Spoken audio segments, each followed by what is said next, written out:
എല്ലാ പ്രേക്ഷകർക്കും ഒരിക്കൽ കൂടി സ്വാഗതം. വയനാട് വിഷൻ ചാനലും ഡോക്ടർ മൂപ്പൻസ് മെഡിക്കൽ കോളേജും സംയുക്തമായി സംഘടിപ്പിക്കുന്ന ആരോഗ്യ ദർശനം പ്രോഗ്രാമിലേക്ക് നമ്മൾ നോയമ്പാണ് വരുന്നത്. വ്രതാനുഷ്ഠാനത്തിൻ്റെ ഒരു വലിയ മാസമാണ്. അപ്പോൾ തീർച്ചയായും വ്രതാനുഷ്ഠാനവും നമ്മുടെ ആരോഗ്യവും തമ്മിൽ വലിയ ബന്ധമുണ്ട്. അപ്പോൾ ഒരുപാട് ഡൗട്ട്സും ഇതുപോലെ പല ആളുകൾക്കുമുണ്ട്. അപ്പം നമ്മൾ ഇന്നത്തെ ടോപ്പിക്ക് ആരോഗ്യവും വ്രതാനുഷ്ഠാനവും എന്നുള്ളത് തന്നെയാണ്. ഈ ഒരു ടോപ്പിക്കിൽ നമ്മളോടൊപ്പം ആരോഗ്യ ദർശനത്തിലുള്ളത് ഡോക്ടർ മൂപ്പൻസ് മെഡിക്കൽ കോളേജിലെ department of general medicine assistant professor doctor Shuhaib MK ആണ്. നമുക്ക് സ്വാഗതം ചെയ്യാം. ഡോക്ടറെ ഈ വേദിയിലേക്ക് സ്വാഗതം. ഇപ്പോൾ നൊയമ്പ് കാലം എപ്പോഴും ചർച്ച ചെയ്യപ്പെടുന്ന ഒരു വിഷയമാണ്. നൊയമ്പ് എടുക്കുന്ന ഒരാൾക്ക്, ഒരു വിശ്വാസിക്ക് എങ്ങനെയാണ് ഈ ആരോഗ്യവുമായി ബന്ധപ്പെട്ട് ഉണ്ടാകാവുന്ന കാര്യങ്ങൾ എന്നുള്ളത്. അപ്പോൾ ശരിക്കും നൊയമ്പ് ആരോഗ്യത്തിന് എത്രത്തോളം പോസിറ്റീവായിട്ട് ബാധിക്കുന്നുണ്ട്, നെഗറ്റീവായിട്ട് ബാധിക്കും, ഇതാണല്ലോ നമ്മളൊന്ന് ചർച്ച ചെയ്യാൻ ആഗ്രഹിക്കുന്നത്. അപ്പോൾ നൊയമ്പ് എടുക്കാൻ സാധിക്കാവുന്ന ആളുകളെ നമുക്ക് എങ്ങനെ തരംതിരിക്കാം? നൊയമ്പ് എടുക്കാം കൃത്യമായിട്ട്, കാരണം അതിന് ചില ചിട്ടവട്ടങ്ങളുണ്ട്, ഭക്ഷണക്രമമുണ്ട്. ഇവയൊക്കെ അനുസരിച്ചുകൊണ്ട് നോമ്പ് എടുക്കാവുന്ന ആളുകൾ ആരൊക്കെയാണ് എന്നാണ് ഒരു മെഡിക്കൽ രംഗത്ത് വെച്ചിട്ട് പറയാൻ പറ്റും? ആദ്യം തന്നെ നമ്മൾ പറയുമ്പോൾ നോമ്പ് എന്ന് പറഞ്ഞാൽ നമ്മളെ ഇസ്ലാമിക് കാര്യങ്ങളിൽ 5 വെച്ചിട്ട് ഒന്ന് ഇമ്പോർട്ടൻ്റ് ആയിട്ടുള്ള കാര്യമാണ്. അപ്പോൾ അത് ഒഴിച്ചുകൂടാതെ ഇരിക്കാനാണ് അവരെല്ലാവരും ശ്രമിക്കുന്നത്. അപ്പോൾ നമ്മൾ ഈ ചെയ്യാൻ പറ്റുന്ന പോലെ പറഞ്ഞാൽ ആരോഗ്യം നല്ല രീതിയിൽ ഫിറ്റായിട്ടുള്ള എല്ലാവർക്കും ആരോഗ്യപരമായിട്ട് അവർ ഓക്കെ ആണെങ്കിൽ അത് അനുഷ്ഠിക്കുന്നത് തന്നെയാണ് നല്ലത്. കാരണം നോമ്പ് കൊണ്ട് നമ്മൾ വിചാരിക്കുന്നത് വെറും ഭക്ഷണം കഴിക്കാതെ ഇരിക്കുക എന്ന് മാത്രമല്ല, അതൊരു ഡീടോക്സിഫൈങ് പ്രൊസീജിയർ കൂടിയാണ്. നമ്മുടെ ശരീരത്തിലുള്ള എല്ലാ കോശങ്ങൾക്കും അതൊരു മാറ്റം കൊണ്ടുവരും, ഒരു റീജനുവേഷൻ കൊണ്ടുവരുന്നൊരു പ്രോസസ്സും കൂടിയാണ്. അതുകൊണ്ട് പറ്റുന്ന എല്ലാവരും അത് എടുക്കുന്നത് തന്നെ ആയിരിക്കും നന്നാവുക. കാരണം നമുക്കറിയാം പലതരത്തിലുള്ള ഫാസ്റ്റിങ്സ് ഉണ്ട്. അതിലൊരു ടൈപ്പ് മാത്രമാണ് റംസാനിൽ നമ്മൾ അനുഷ്ഠിച്ചു പോരുന്ന ഈ നോമ്പ്. അപ്പം ഇത് പലർക്കും എടുക്കാൻ പറ്റാത്തൊരവസ്ഥ വരാറുണ്ട്. അതായത് പ്രഗ്നൻ്റ് ആയിട്ടുള്ള സ്ത്രീകൾക്ക്, കുട്ടികൾക്ക്, നല്ല വാർദ്ധക്യമുള്ളവർക്ക്, ഹാർട്ട് രോഗികൾക്ക്, കിഡ്നി രോഗികൾക്ക്, ഇവർക്കൊക്കെ ഇതെടുത്തു കഴിഞ്ഞാലുള്ള കോംപ്ലിക്കേഷൻ ഉണ്ടാവാനുള്ള ചാൻസ് കൂടുതലാണ്. എന്നിരുന്നാലും നമ്മൾ ഇവരോടും പറയാം, നിങ്ങൾക്ക് പറ്റുമെങ്കിൽ എടുക്കാമെന്നാണ്. കാരണം നമ്മൾ എടുത്തു മുറിച്ച് ഇവരോട് എടുക്കണ്ടെന്ന് പറഞ്ഞു കഴിഞ്ഞാൽ അത് എത്രത്തോളം അത് സ്വീകാര്യത ആണെന്നുള്ളത് നമുക്ക് പറയാൻ പറ്റില്ല. പലരും അത് നല്ല രീതിയിൽ ഉൾക്കൊള്ളില്ല. അതുകൊണ്ട് നമുക്ക് അവരോട് അതിനെപ്പറ്റി പറഞ്ഞു കൊടുക്കുക, എന്തൊക്കെയായിരുന്നു കോംപ്ലിക്കേഷൻസ് വരുന്നത്, അത് പറഞ്ഞ് അത് മെല്ലെ അവരിൽ മനസ്സിലാക്കി കൊണ്ടുവരുന്നതായിരിക്കും നന്നാവുക. ഇത് ഈ ആരോഗ്യത്തിന് ഗുണകരമാകുന്നത് ശരിക്കും നോമ്പ് ഏതൊക്കെ തരത്തിലാണ്? അപ്പോൾ ഫാസ്റ്റ് ചെയ്യുന്ന കാര്യങ്ങളൊക്കെ നമ്മളിപ്പം നോമ്പ് അനുഷ്ഠിച്ചത് കൊണ്ട് തന്നെ അത് പൂർണ്ണ രൂപത്തിലെത്തിയെന്ന് പറയാൻ പറ്റില്ല.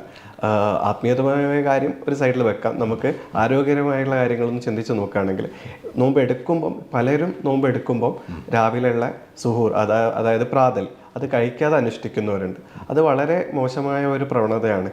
എന്നിരുന്നാൽ ആ പ്രാതലിൽ നിന്ന് കിട്ടുന്ന ഭക്ഷണം തന്നെയാണ് ആ ദിവസം, അതായത് 8 to 10 മണിക്കൂർ മുന്നോട്ടേക്ക് കൊണ്ടുപോകുന്നത്. അതിപ്പം അതെങ്ങനെയുള്ളതായിരിക്കണം എന്നുള്ളത് നമ്മൾ വളരെ ഗൗണ്യമായി ചിന്തിക്കേണ്ട ഒരു കാര്യം തന്നെയാണ്. അപ്പം ആ ഒരു പ്രാതൽ കഴിക്കുന്നതിൽ എന്തൊക്കെ വേണമെന്ന് വെച്ച് നോക്കിയാൽ പ്രോട്ടീൻ അളവ് കുറച്ച് കൂടുതലായിരിക്കണം. അതായത് പ്രോട്ടീൻ റിച്ച് ആയിട്ടുള്ള ഫ്രൂട്ട്സ് ആക്കാം, എഗ്ഗ്, കോഴിമുട്ട ആകാം, മീറ്റ്സ് ആവാം. അതൊക്കെ നല്ല രീതിയിൽ അധികം കോംപ്ലക്സ് ആക്കാതെ ചെറിയ രീതിയിൽ അത് ഉൾപ്പെടുത്തുന്നത് നല്ലതായിരിക്കും. പിന്നെ നാരുള്ള ഭക്ഷണം അഥവാ ഫൈബർ കണ്ടൻസ്, ഇതുള്ള ഭക്ഷണങ്ങൾ കൂടുതലായിട്ട് ആ സമയത്ത് എടുക്കുന്നത് നല്ലതായിരിക്കും.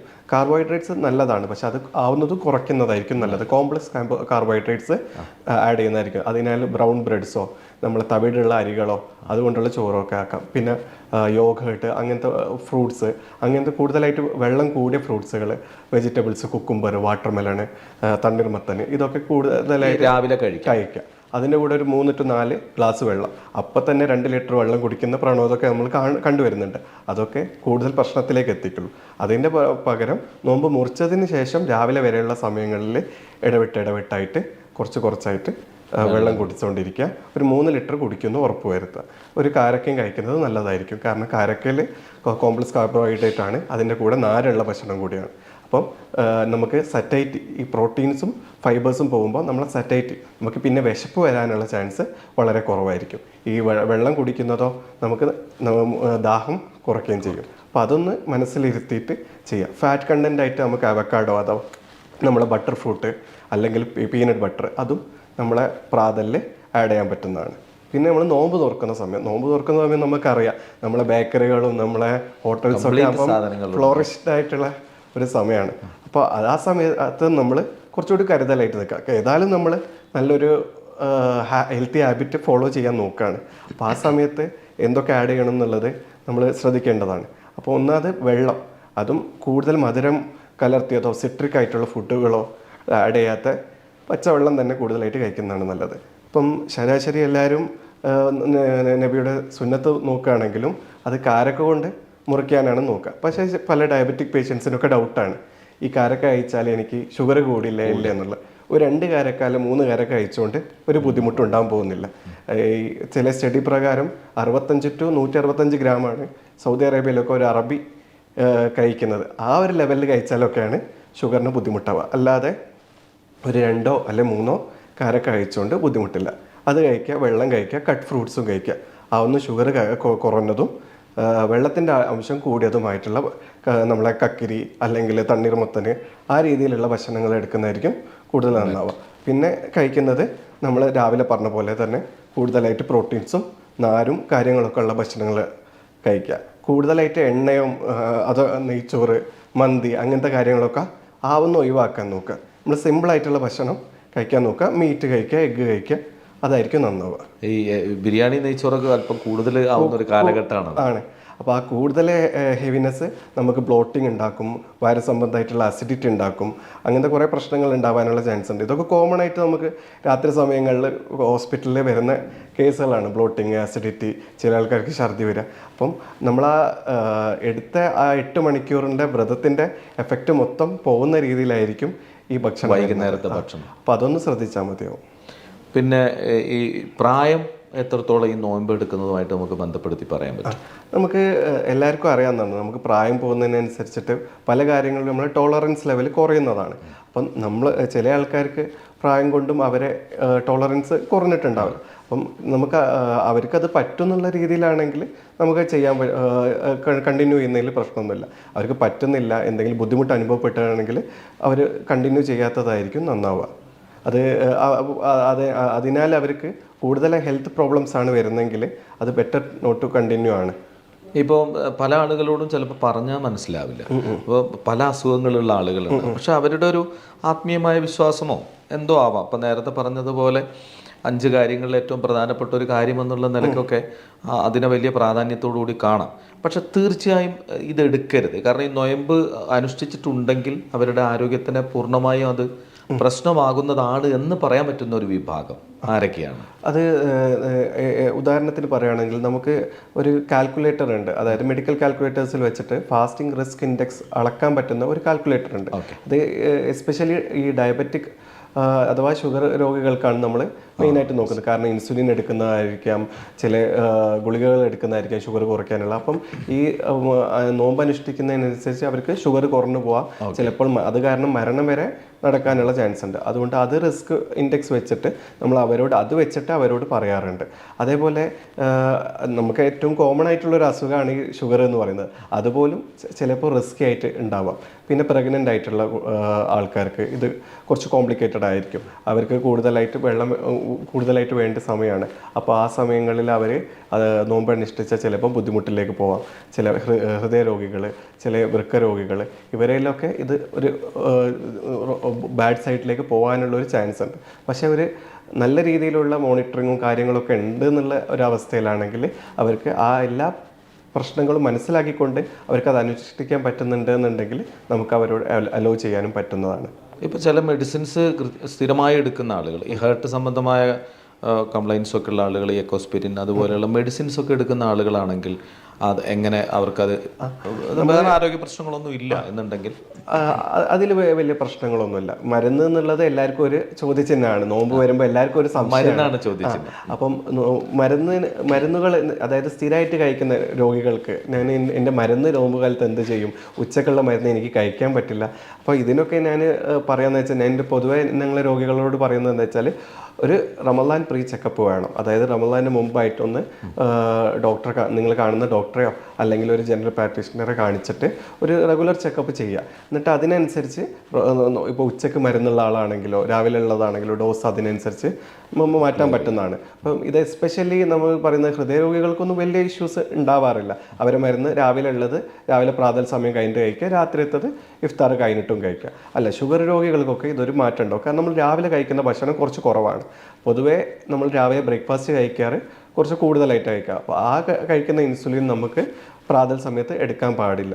അപ്പോൾ നമ്മൾ എന്ത് ചെയ്യും, രാവിലെ എടുക്കുന്നത് നമ്മൾ ഡോസ് കുറച്ചതാക്കും, രാത്രി സമയത്ത് എടുക്കുന്നത് കുറച്ച് ഡോസ് കൂടിയാക്കും. അപ്പോൾ അങ്ങനെ കുറച്ച് അങ്ങോട്ടും ഇങ്ങോട്ടും മാറ്റങ്ങൾ വരുത്താമെന്ന്. പിന്നെ സൾഫോണൽ പോലത്തെ മരുന്നുകളൊക്കെ നമ്മൾ നോമ്പ് കാലത്ത് പൊതുവേ രോഗികൾക്ക് ഒഴിവാക്കാറാണുള്ളത്. അതൊക്കെ കൂടുതലായിട്ട് നമുക്ക് പറഞ്ഞു കൊടുക്കാൻ പറ്റും. ഒരു നോമ്പിൻ്റെ മുമ്പോടിയായിട്ട് അവർ വന്നു കഴിഞ്ഞാൽ അവരെ ഷുഗറും കാര്യങ്ങളൊക്കെ നോക്കി അതിനനുസരിച്ചിട്ടുള്ള മരുന്നുകളും കാര്യങ്ങളൊക്കെ ആക്കാം. ഇപ്പോൾ നമ്മൾ കോമൺ ആയിട്ട് കാണുന്ന ഒരു ഇതാണ് തൈറോയ്ഡ് അസുഖം. തൈറോയ്ഡ് അസുഖത്തിൽ എല്ലാവർക്കും സംശയമാണ്, രാവിലെ 4 മണിക്ക് എണീറ്റ് ഭക്ഷണം കഴിക്കുന്ന ആൾ 3 മണിക്ക് എണീറ്റ് ഗുളിക കഴിക്കാൻ പറ്റുമോ എന്നുള്ളത്. അപ്പോൾ അവർക്ക് നമുക്ക് ഒന്ന് പറഞ്ഞു കൊടുക്കാൻ പറ്റുന്നൊരു ടിപ്പാണ്, രാത്രി ഉറങ്ങുന്നതിന് മുമ്പായിട്ട്, അതായത് രാത്രി ലാസ്റ്റ് ഭക്ഷണം കഴിച്ച് 2 മണിക്കൂർ നമ്മൾ തറാവിയൊക്കെ കഴിഞ്ഞിട്ടാണല്ലോ ഉറങ്ങാറ്, ആ സമയത്ത് കഴിച്ചാലും മതി. അപ്പോൾ അങ്ങനത്തെ കുറച്ച് കാര്യങ്ങളും കുറച്ച് ജീവിത മാറ്റങ്ങളും മരുന്നിലെ മാറ്റങ്ങളും പറഞ്ഞുകൂടി കൊടുക്കാൻ വേണ്ടിയിട്ടാണ് ഈ പ്രീ റമദാൻ ചെക്കപ്പിന് നമ്മൾ അത്രക്കും ഇമ്പോർട്ടൻസ് കൊടുക്കുന്നത്. അപ്പം ഈ ആർക്കൊക്കെ ഈ ചെക്കപ്പിനോട് തന്നെ നമുക്ക് നോക്കിയിട്ട് പറയാം ആരൊക്കെ അനുഷ്ഠിക്കാം, ആരൊക്കെ അനുഷ്ഠിക്കേണ്ട എന്നുള്ളത് നമുക്ക് അവരോട് സജസ്റ്റ് ചെയ്യാൻ പറ്റുന്ന സമയം. പക്ഷേ ഇതൊക്കെ പറഞ്ഞാലും പലരും അവർക്ക് അതൊരു ബുദ്ധിമുട്ടുള്ളൊരു സംഭവമാണ്. അപ്പോൾ നമ്മൾ എന്തൊക്കെ ചെയ്യണം, എപ്പോഴൊക്കെ ഷുഗർ ചെക്ക് ചെയ്യണം, ഏതൊക്കെ സമയത്ത് ഷുഗർ കുറഞ്ഞു പോയ അവസ്ഥയിൽ കൂടുതലായിട്ട് നമുക്ക് സ്വെറ്റിങ് അനുഭവപ്പെടുക, കൂടുതലായിട്ട് ക്ഷീണം അനുഭവപ്പെടുക, പെട്ടെന്ന് സംസാരിക്കാനൊന്നും പറ്റാത്ത അവസ്ഥ വരിക, അങ്ങനെയൊക്കെ ആണെങ്കിൽ ഷുഗർ നോക്കുക. നമ്മൾ അതിൻ്റെ അളവും പറഞ്ഞു കൊടുക്കും. ഇത്രത്തോളം കുറവാണെങ്കിൽ പെട്ടെന്ന് നോമ്പ് മുറിച്ചിട്ട് ഹോസ്പിറ്റലിലേക്ക് വരിക. അങ്ങനത്തെ കാര്യങ്ങളൊക്കെ പറഞ്ഞു കൊടുക്കാൻ കൂടി ഉള്ളൊരു സമയമാണ് ഈ പ്രീ റമദാൻ ചെക്കപ്പ്. ഇപ്പോൾ ഏറ്റവും കൂടുതൽ ഇപ്പോൾ പലരും പറയാറുണ്ട്, ഈ റംസാൻ മാസം കഴിയുന്ന സമയത്ത്, നൊയമ്പ് കഴിയുന്ന സമയത്ത് രോഗികൾ വർദ്ധിക്കുകയാണെന്നുള്ളത്. അപ്പോൾ ഇതിൻ്റെ ആ ഒരു ഇഷ്യൂ എന്താണ് ശരിക്കും? ഈ റമദാൻ ശരിക്കും പറഞ്ഞാൽ ശരീരത്തിൻ്റെ ആരോഗ്യത്തിന് വേണ്ടി ചെയ്യുന്നതാണ്. ഡോക്ടർ പറഞ്ഞ ഒരുപാട് ടിപ്സ് വളരെ പ്രധാനപ്പെട്ടതാണ്. നമ്മുടെ അതായത് ഭക്ഷണക്രമത്തിൽ ഉണ്ടാകുന്ന മാറ്റം, പുലർച്ചെ കഴിക്കേണ്ടത്, രാത്രി കഴിക്കേണ്ടത്, അത് ഉൾപ്പെടുത്തേണ്ടതും ഉൾപ്പെടുത്താൻ പാടില്ലാത്തതുമായ ഭക്ഷണം, അത് തന്നെയാണോ പ്രധാന വിഷയം? അത് തന്നെയാണ് നമ്മൾ ഉൾപ്പെടുത്തേണ്ടതിൻ്റെ ഉപരി അതിൻ്റെ മുകളിലായിട്ട് നമ്മൾ പല കാര്യങ്ങളും ഇതിലേക്ക് ആഡ് ചെയ്യുമ്പോഴാണ് ഇതൊരു തെറ്റായ രീതിയിൽ പുറത്തേക്ക് വരുന്നത്. അതായത് നമ്മൾ ആരോഗ്യപരമായി ചിന്തിക്കുകയാണെങ്കിൽ ഫാസ്റ്റിംഗ് ജനറലി പറയുകയാണെങ്കിൽ ഒരു ഡീടോക്സിഫൈങ് പ്രോസസ്സാണ്. പക്ഷേ ഈ ഭക്ഷണവും ഈ എണ്ണക്കടികളും എണ്ണ കൂടിയ ഭക്ഷണങ്ങളും കഴിച്ചിട്ട് നമ്മൾ മോർ ടോക്സിഫൈഡ് ആവുകയാണ് ഈ ഇഫ്താർ സമയത്ത് വെച്ചിട്ട്. അതിലൊരു നല്ല രീതിയിലുള്ള ഒരു മോണിറ്ററിങ് അല്ലെങ്കിൽ ഒരു സ്ക്രൂട്ടിനൈസേഷൻ നമ്മളെ സമൂഹത്തിൽ വരേണ്ടതായിട്ടുമുണ്ട്. അത് മതപണ്ഡിതന്മാരും നമ്മളും എല്ലാവരും അത് കൂടുതലായിട്ട് പുറത്തേക്ക് പറഞ്ഞു കഴിഞ്ഞാൽ അതൊരു മാറ്റം വരുള്ളൂ. ആ മാറ്റം അനിവാര്യമാണ്. ഇപ്പോൾ ഈ ഭക്ഷണക്രമത്തിൽ ഉണ്ടാകുന്ന മാറ്റങ്ങളാണ് വലിയ രീതിയിൽ. ഇതിൻ്റെ ഒരു അളവ് വലിയൊരു പ്രശ്നമാണ്. ഇപ്പോൾ പലർക്കും ഡൗട്ട്സാണ്. ഇപ്പോൾ നോമ്പ് തുറന്നു കഴിഞ്ഞാൽ ഉടനെ ഭക്ഷണം കഴിക്കുന്ന ആളുകളുണ്ട്, വെള്ളം കഴിച്ച് ഭക്ഷണം അതോടൊപ്പം കഴിക്കുന്ന ആളുകളുണ്ട്, കുറച്ച് കഴിഞ്ഞ് കഴിക്കുന്നവരുണ്ട്, പിന്നെ രാത്രിയിൽ വീണ്ടും കഴിക്കുന്നവരുണ്ട്, പുലർച്ചെ വീണ്ടും കഴിക്കുന്നത്. അപ്പോൾ നമ്മളെ ഈ ശരീരത്തിൻ്റെ ഭാരമൊക്കെ ചിലരതൊക്കെ വല്ലാതെ വ്യത്യാസപ്പെടുകയാണ് ചെയ്യുന്നത്. കാരണം ഭക്ഷണത്തിൻ്റെ ക്രമീകരണവും അതിൻ്റെ ടൈമിങ്ങും തമ്മിലുള്ളൊരു വലിയ വ്യത്യാസമുണ്ട്. അപ്പോൾ ഇത് എങ്ങനെ ക്രമീകരിക്കാൻ പറ്റും, ഒരളവ് ക്രമീകരിക്കാൻ? ചില പഠനങ്ങൾ പറയുന്നത് നോമ്പ് മുറിച്ചതിന് ശേഷം തന്നെ അപ്പോൾ ലഘുവായിട്ടുള്ള ഭക്ഷണം കഴിക്കുക, ഫ്രൂട്ട്സ്, വെള്ളം, കാര രീതിയിലുള്ള കഴിക്കുക, നിസ്കരിക്കുക, അപ്പം തന്നെ കഴിക്കുന്നതായിരിക്കും കൂടുതൽ നല്ലത്. കാരണം പിന്നെ അങ്ങോട്ടുള്ളത് ഉറങ്ങുന്നതിന് മുമ്പായിട്ട് നമുക്ക് ആകെ 3-4 മണിക്കൂറേ ഉള്ളൂ. അപ്പോൾ അതിൻ്റെ ഉള്ളിൽ തന്നെ ആയിട്ട് ഡിന്നർ, അതായത് നമ്മൾ ഇഫ്താർ മെയിനായിട്ട് കഴിക്കുന്ന ഭക്ഷണം ആ സമയത്ത് തന്നെ കഴിക്കുന്നതായിരിക്കും നന്നാവുക. കാരണം അത് കഴിച്ച് കഴിഞ്ഞാൽ നമുക്ക് ഡൈജഷന് കുറച്ചൊരു സമയം വേണം. അല്ലാതെ നമ്മൾ രാത്രി തറാവീഹ് നമസ്കരിച്ചതിന് ശേഷം കഴിക്കുമ്പം വലിയ രീതിയിൽ കഴിക്കുകയും ചെയ്യുന്നു, അതിനുശേഷം നമുക്ക് ഒരു സമയമല്ല, നേരെ ഉറക്കത്തിലേക്കാണ് പോകുന്നത്. അപ്പോൾ അങ്ങനെയൊക്കെ പോകുന്ന ആൾക്കാർക്ക് കൂടുതലായിട്ട് ബ്ലോട്ടിങ്ങും ഓക്കാനം പോലെ തോന്നുകയും ഛർദിലും കാര്യങ്ങളൊക്കെ വരാനുള്ള ചാൻസ് ഉണ്ട്. അതുകൊണ്ട് നോമ്പ് മുറിച്ചതിന് ശേഷം ഉടൻ ആവുന്നതും പെട്ടെന്ന് കഴിക്കുന്നത് തന്നെയായിരിക്കും നല്ലത്. ഈ രാത്രിയിൽ വീണ്ടും കഴിക്കുന്ന തറവി കഴിഞ്ഞ് കഴിക്കുന്ന ഭക്ഷണത്തോടൊപ്പം ഒന്ന് ഉറങ്ങും, പിന്നെ പ്രാതൽ വീണ്ടും കഴിക്കും. അപ്പോൾ വീണ്ടും ഹെവിയായി നമുക്ക് ഫുള്ളായിട്ട് നമ്മളെ എന്താ പറയുക, ആമാശയത്തുള്ള ഭക്ഷണത്തിന് ഒരു ഡൈജഷൻ നല്ല രീതിയിൽ ആവാനുള്ള സമയം കൊടുക്കുന്നില്ല. അപ്പോൾ ആ ഒരു സമയം കൊടുക്കാൻ വേണ്ടി നമ്മൾ കൂടുതലായിട്ട് കരുതുന്നത് നല്ലതായിരിക്കും. പിന്നെ നമ്മൾ കോമൺ ആയിട്ട് കാണുന്ന ഒരു പ്രവണതയാണ് രാത്രി ഈ സുറുക്ക, സോഡകൾ, കാര്യങ്ങളൊക്കെ. അതൊക്കെ ഒരു ലിമിറ്റിൻ്റെ അപ്പുറത്തേക്ക് നമുക്കൊരു രസം കിട്ടാനുള്ള സാധനങ്ങളാണ് ഈ അച്ചാറ്, സുറുക്ക, കാര്യങ്ങളൊക്കെ. അതൊക്കെ അമിതമായിട്ട് കഴിക്കുന്നതുകൊണ്ട് നമുക്ക് അൾസർ പോലത്തെ വലിയ വലിയ പ്രശ്നങ്ങൾ നോമ്പ് കാലത്ത് കോമൺ ആയിട്ട് ഇപ്പോൾ കണ്ടുവരുന്നുണ്ട്. അപ്പോൾ അതിലും നമ്മൾ കൂടുതലായിട്ട് ജാഗ്രത പുലർത്തേണ്ടതായിട്ട് ഉണ്ട്. പിന്നെ ഉള്ളൊരു കാര്യമാണ്, പുലർച്ചെ എഴുന്നേൽക്കാൻ മടിയുള്ള ആളുകൾ രാത്രിയിൽ ഭക്ഷണം കഴിച്ചിട്ട് കിടക്കുന്നതിന് മുമ്പ് ഭക്ഷണം കഴിച്ച് കിടക്കും. പിന്നെ അതാണ് അവർക്ക് ആ ടൈം ടു നോമ്പ് തുറക്കുന്നത് വരെയുള്ള സമയത്തേക്ക് അവരുടെ ഭക്ഷണം എന്ന് പറയുന്നത്. ഈ ഒരു റൊട്ടീൻ പാലിക്കുന്ന ആളുകൾക്ക് എന്തെങ്കിലും ബുദ്ധിമുട്ടുണ്ടാവാൻ സാധ്യതയുണ്ട്? അവർക്ക് ഉണ്ടാവാനുള്ള മെയിനായിട്ടുള്ള ബുദ്ധിമുട്ട് എന്താ വെച്ചാൽ തലവേദന അനുഭവപ്പെടാനുള്ള ചാൻസ് വളരെ കൂടുതലാണ്. സാധാരണ പ്രാതൽ കഴിച്ച് നോമ്പ് അനുഷ്ഠിക്കുന്ന ആൾക്ക് തന്നെ കുറച്ചൊരു ബുദ്ധിമുട്ടുണ്ടാവും. അതിലും കൂടുതൽ ഉള്ള ചാൻസ് ആയിരിക്കും ഇവർക്ക്. കാരണം ഡീഹൈഡ്രേഷൻ കുറച്ചുകൂടി പെട്ടെന്ന് നടക്കുകയാണ്. വേണ്ട തരത്തിലുള്ള വെള്ളമില്ല, വേണ്ട തരത്തിലുള്ള കാർബോഹൈഡ്രേറ്റ്സ് ഇല്ല, വേണ്ട തരത്തിലുള്ള പ്രോട്ടീൻസ് ഇല്ല. അവരുടെ സറ്റൈറ്റി സെൻറ്റേഴ്സ് കൂടുതലായിട്ട് ആക്ടിവേറ്റഡ് ആവാനുള്ള ചാൻസ് ഉണ്ട്. അതുകൊണ്ട് അവർക്ക് മുമ്പേ തന്നെ ഭക്ഷണം കഴിക്കണം, ആ ഒരു വിശപ്പ് കുറച്ചുകൂടി നേരത്തെ തന്നെ അനുഭവപ്പെടാനുള്ള ചാൻസ് ഉണ്ട്. അതുകൊണ്ട് ഏറ്റവും ഉത്തമം പ്രാതൽ അതിൻ്റെ മട്ടം പോലെ കഴിക്കുന്നത് തന്നെ ആയിരിക്കും. അല്ലെ, ടൈം ഒരുപാട് ലാഗ് ചെയ്യുന്നുണ്ട് അല്ലേ? രാത്രിയിലാണെങ്കിൽ പിറ്റേന്ന് വൈകുന്നേരം വരെ മണിക്കൂറുകളോളം. കാരണം നമ്മൾ ഇത് ആലോചിച്ച് നോക്കുകയാണെങ്കിൽ നമ്മളെ സമൂഹത്തിലുള്ള പലരും പുറത്ത് ജോലി ചെയ്യുന്ന ആൾക്കാരാണ്. നമ്മൾക്കറിയാം ഈ ഡിസംബർ, ജനുവരി കഴിഞ്ഞാലുള്ള ചൂടിൻ്റെ അളവിലേക്ക് വന്നു. അപ്പം ഡീഹൈഡ്രേഷൻ അത്രത്തോളം ബാധിക്കാനുള്ള ചാൻസ് ഉണ്ട്. അതുകൊണ്ട് മൂത്രപ്പഴുപ്പ് പോലത്തെ പ്രശ്നങ്ങൾ, മൂത്രക്കടച്ചിൽ വരാം, മൂത്രപ്പഴുപ്പ് വരാം, പിന്നെ ഗ്യാസ്, ആസിഡിറ്റി, ആ ഇഷ്യൂസും, പിന്നെ ഹീറ്റ് സ്ട്രോക്ക് പോലത്തെ പ്രശ്നം പോലും നടക്കാനുള്ള ചാൻസ് ഉണ്ട്. അതുകൊണ്ട് ബെറ്റർ ആയിട്ടുള്ളത് പ്രാതൽ എന്തായാലും അതെല്ലാവരും എല്ലാ വീട്ടിലും എന്താ പറയുക സ്ട്രിക്റ്റ് ആയിട്ട് തന്നെ ഫോളോ ചെയ്യണം. നോമ്പ് അനുഷ്ഠിക്കുന്നവർ എന്തായാലും പ്രാതൽ കറക്റ്റായിട്ട് എടുക്കുക, നല്ല രീതിയിൽ വെള്ളം കുടിക്കുക. അതെന്തായാലും ഒരു നിർബന്ധമായിട്ടുള്ള ഘടകം തന്നെ ആയിട്ട് നോമ്പിൻ്റെ ഇഫ്താർ പോലെ തന്നെ ഏറ്റവും ഇമ്പോർട്ടൻ്റ് ആയിട്ടുള്ള ഘടകമാണ് പ്രാതൽ. ഇപ്പോൾ ഇപ്പം മെഡിസിൻ സ്ഥിരമായി എടുക്കുന്ന ആളുകളുടെ ഒരു കാര്യം പറഞ്ഞാൽ അതൊന്നുകൂടി കൺഫേം ചെയ്യാൻ പറ്റും. സ്ഥിരമായി വളരെ പ്രധാനപ്പെട്ട മെഡിസിൻ കഴിക്കുന്ന ആളുകൾ അത് നേരെ രാത്രിയിലേക്ക് നമുക്ക് അങ്ങനെ മാറ്റാൻ കഴിയും? അതായത് നമ്മൾ മെയിനായിട്ടുള്ള ഡൗട്ട് വരുന്ന ഒരു വിഭാഗമാണ് ഡയബറ്റിക് അഥവാ ഷുഗർ രോഗികൾ. അവരിൽ നമ്മൾ ഈ പ്രീ ഡയബറ്റിക് ചെക്കപ്പ് ചെയ്തതിന് ശേഷം നമ്മൾ രാവിലെ എടുക്കുന്ന മരുന്നുകൾ പൊതുവെ രാത്രിയിലേക്ക് മാറ്റാറുണ്ട്. അത് ഞാനിപ്പോൾ പറഞ്ഞു എന്ന് വിചാരിച്ചാൽ എല്ലാവരും രാവിലെ എടുക്കുന്നത് രാത്രിയിലേക്ക് മാറ്റാൻ പാടില്ല. നമ്മൾ ഡോക്ടറെ കൺസൾട്ട് ചെയ്തിട്ട് അത് ഏതാണോ കെമിക്കൽ അതിനനുസരിച്ചായിരിക്കും അതിൻ്റെത്. അതേപോലെ ഇൻസുലിൻ്റെ പൊതുവെയുള്ള അളവ് നമ്മളൊരു 20%, 30% കുറച്ച് വെക്കാറുണ്ട്. അതേപോലെ നമ്മൾ അഥവാ ഷുഗർ പേഷ്യൻസിന് നോമ്പ് എടുക്കാന്നുള്ള ഒരു മനസ്സുള്ള ആൾക്കാരാണെങ്കിൽ നമ്മൾ അവർക്ക് വേറെയും കുറച്ച് ടിപ്സ് പറഞ്ഞു കൊടുക്കും. അതായത് നമുക്ക് ഇടവിട്ട് ഒന്ന് ഷുഗർ ചെക്ക് ചെയ്യുക. ഷുഗർ ചെക്ക് ചെയ്തുകൊണ്ട് പലരും തെറ്റായ ധാരണയാണ് ഞാൻ കുത്തിയാൽ എൻ്റെ നോമ്പ് മുറയുമെന്നുള്ളത്. അതുകൊണ്ട് നോമ്പ് മുറയില്ല, അത് വേറൊരു മാറ്റം വരുത്താനില്ല. അപ്പം കൂടുതലായിട്ട് ആ ഒരു നമ്മൾ ശ്രദ്ധിക്കുന്നതുകൊണ്ട് വേറെ കോംപ്ലിക്കേഷൻസിലോ കാര്യമില്ല, അതായത് ഷുഗർ കുറഞ്ഞു പോവുകയോ കൂടിപ്പോവുകയോ അങ്ങനത്തെ ബുദ്ധിമുട്ടുകളിലേക്കോ പേഷ്യൻ്റ് പോകാനുള്ള ചാൻസും വളരെ കുറവാണ്. പിന്നെയുള്ള ഒരു ഡൗട്ടാണ് തൈറോയിഡിൻ്റെ മരുന്ന്. നമ്മൾ നേരത്തെ പറഞ്ഞ പോലെ തൈറോയിഡിൻ്റെത് ഒന്നെങ്കിൽ രാത്രി ഉറങ്ങുന്ന സമയം അല്ലെങ്കിൽ രാവിലെ ഭക്ഷണം കഴിക്കുന്നതിൻ്റെ ഒരു അരമണിക്കൂർ 3/4 മണിക്കൂർ മുമ്പേ കഴിച്ചാൽ മതി.